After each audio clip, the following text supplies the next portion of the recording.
All right, thanks Chase for joining. This is our webinar, but also a YouTube video on how to build wealth with real estate, or how to build generational wealth. And we're specifically talking about it with real estate.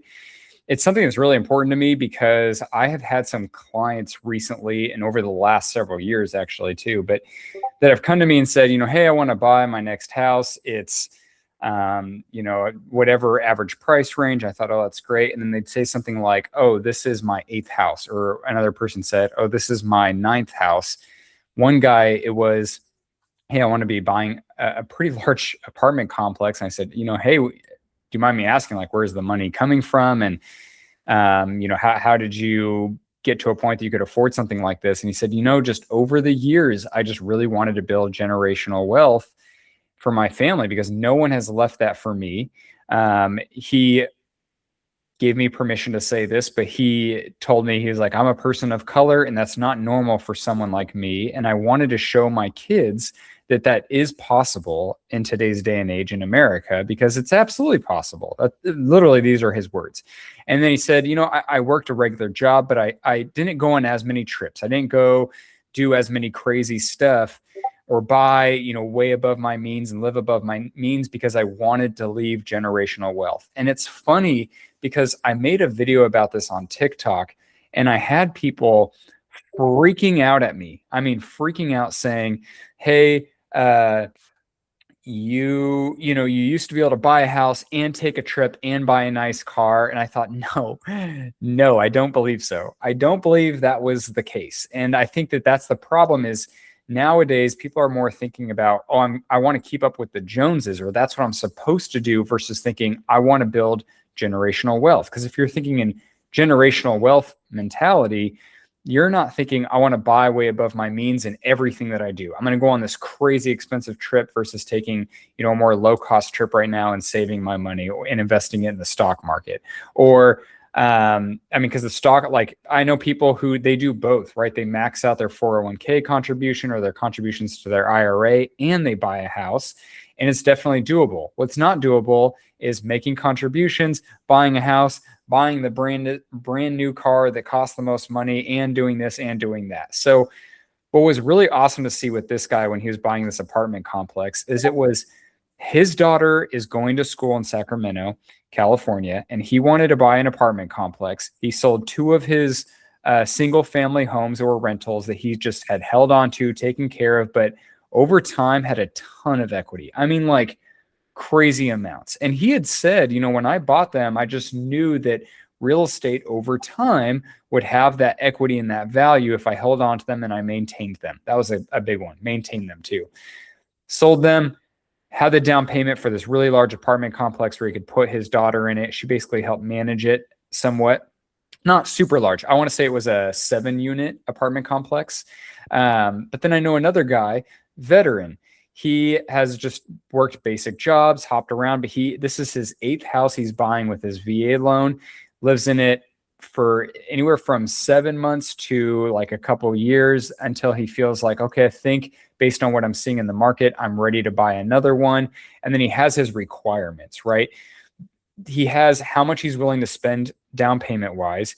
He doesn't want to play too many crazy games where he's thinking, okay, I'm looking at comparables in the area and this is selling for way over. And he also wasn't pushing his limit. Like, if I hear someone say, I'm buying my 8th or 9th house, I'm thinking they're buying a freaking mansion. This guy was buying a simple 3-bed, 2-bath, didn't have to be anything crazy, and he knew his limits. So he'd say, the exterior is really rough, but I have a guy that I know what the cost is going to be. It's going to cost me about this to fix it.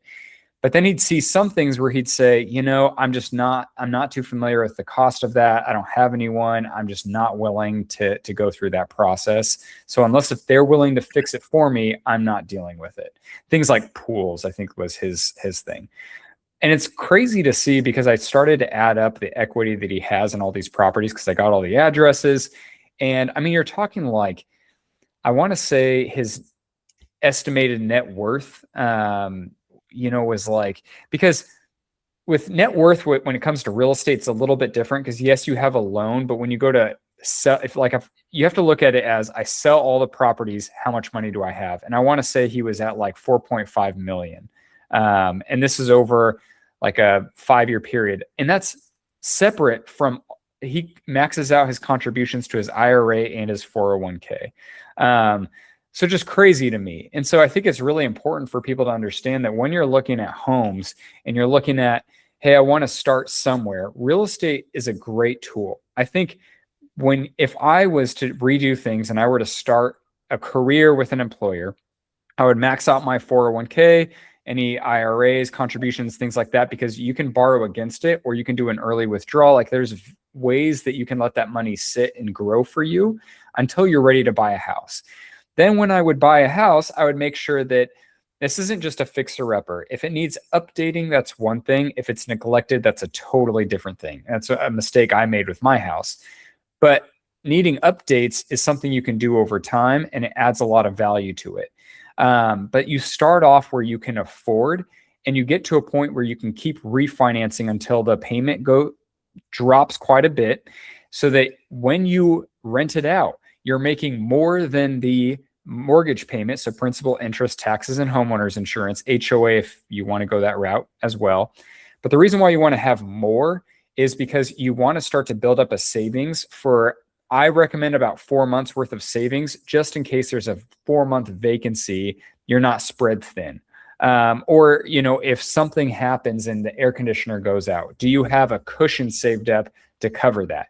And that's where I've noticed a lot of my clients who live below their means and do really well and have a ton of properties, that's what they do. The ones that, and I get this comment a lot on TikTok, spread themselves too thin. And they, there's another term for it that it's escaping me, but over leveraging themselves is when they want to buy properties just for the equity growth. And if someone rents it and can cover the payment, I'm going to buy it. I think that you put yourself in a tricky situation when you do that, because what if a month goes by, 2 months goes by, or 2 months goes by and you have to lower the rent below the mortgage payment? Can you handle that? Can you handle that with 4 properties at the same time? What about 5?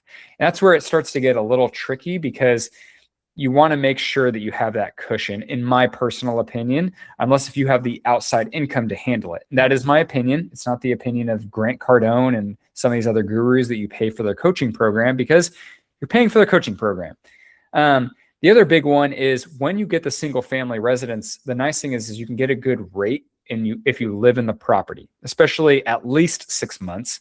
Now, there's some value selling those properties and getting more of like an apartment complex with multiple doors, because if you have property managers, the fees go down.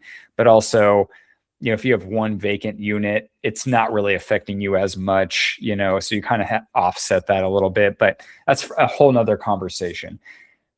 My main thing is that I think a lot of people should be talking to someone like me and like Chase Chow here, my guest speaker, because you want to be looking at, what are my options out there? Can someone take the time to paint out my options? You talk about your employment, your job, your income, your down payment, where you would buy, and you talk about with someone like me and Chase, what does the market look like in this area?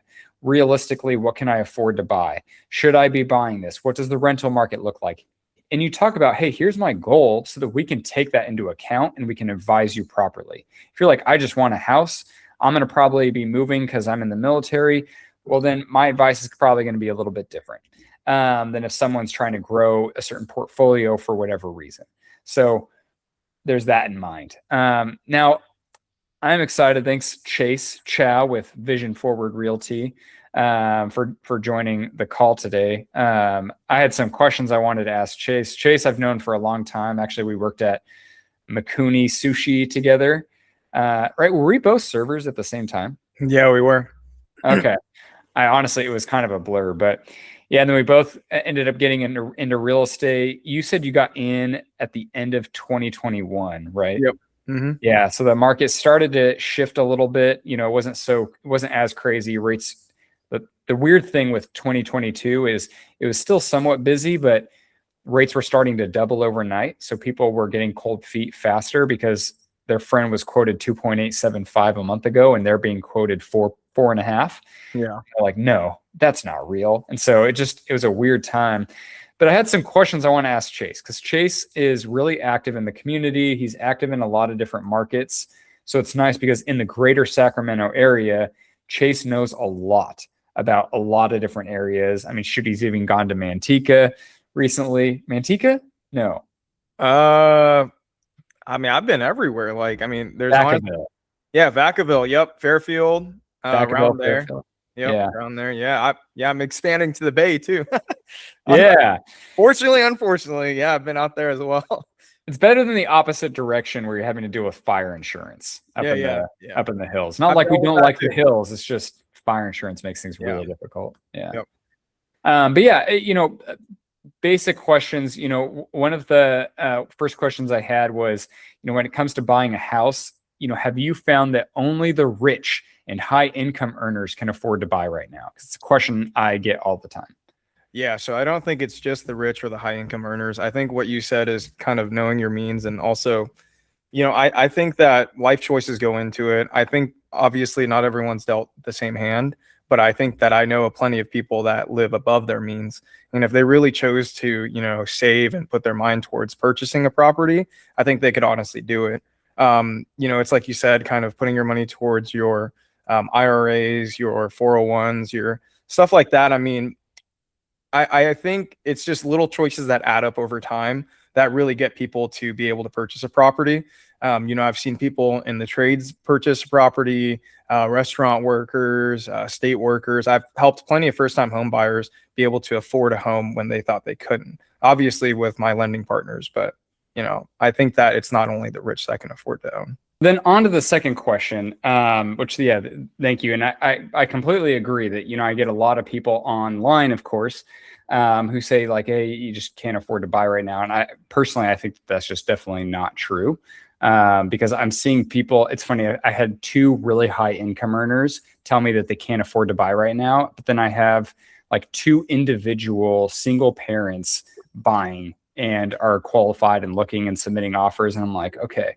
And not like they're killing it in the career. It's just what it really is they don't have as much credit card debt, in my opinion. Yeah. I think one of my clients is in that scenario right now with you. 100%. Yeah. Yep. That's who I'm thinking of. Okay. There you go. Yeah. Yeah. It's all about life choices. Yes. Yeah. I mean, and that's why it's building generational wealth versus I'm going to own a home to save money. It's not about owning home to save money. It's about building generational wealth. Yeah. I mean, which means you make a sacrifice.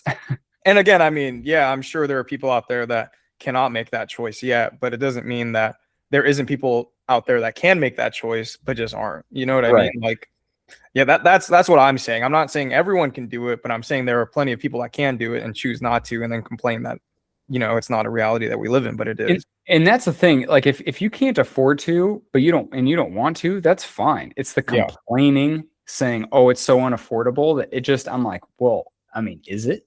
I mean, times are different. I agree. And I sympathize with that. But again, I mean, it's life choices. And if you're dealt the hand that you can, like save and put towards that, then, it's definitely achievable.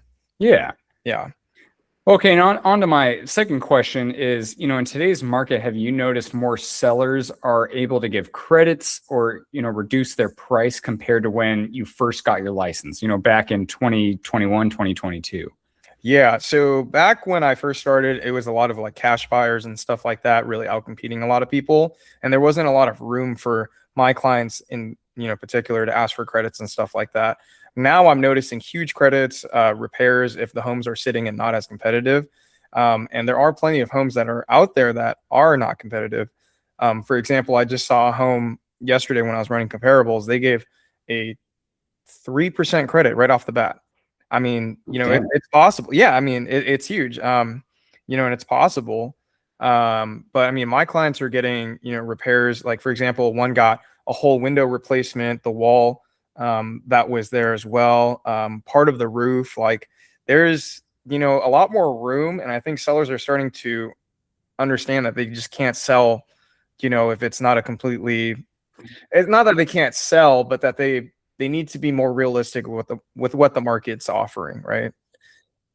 Okay, well, yeah, thanks for that. And with the fourth question, what area is in the greater Sacramento area, Greater Valley, where are you seeing the most, I don't know, affordable homes, or where people are saying homes are the most affordable?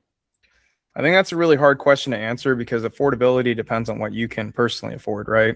Hmm. Now, if we're talking about great deals, I mean, there's plenty of great areas in the greater Sacramento area that I would consider personally great deals. Factoring in growth, what's currently available there as well. Areas like I would say, Elk Grove, West Roseville. I mean, I think those are great bang for your buck places. Even parts of Natomas, I would say, are pretty nice. It depends on what you're looking for, like Yeah. yeah, but those are personally areas that I have seen that people have found, more, I don't know if I'd say affordable, but it's something that would fit their budget and what they're looking for. What they consider affordable. Yeah, exactly. And also areas like Citrus Heights, I think there's a lot of like deals out there that people aren't really seeing as, I don't Yeah. know. It's a good, place to look as well, in my opinion, just because I've had clients buy there and they're super happy with it and they think they got a killer deal. And I would personally agree too. We got plenty of credits. They just remodeled, cosmetic things.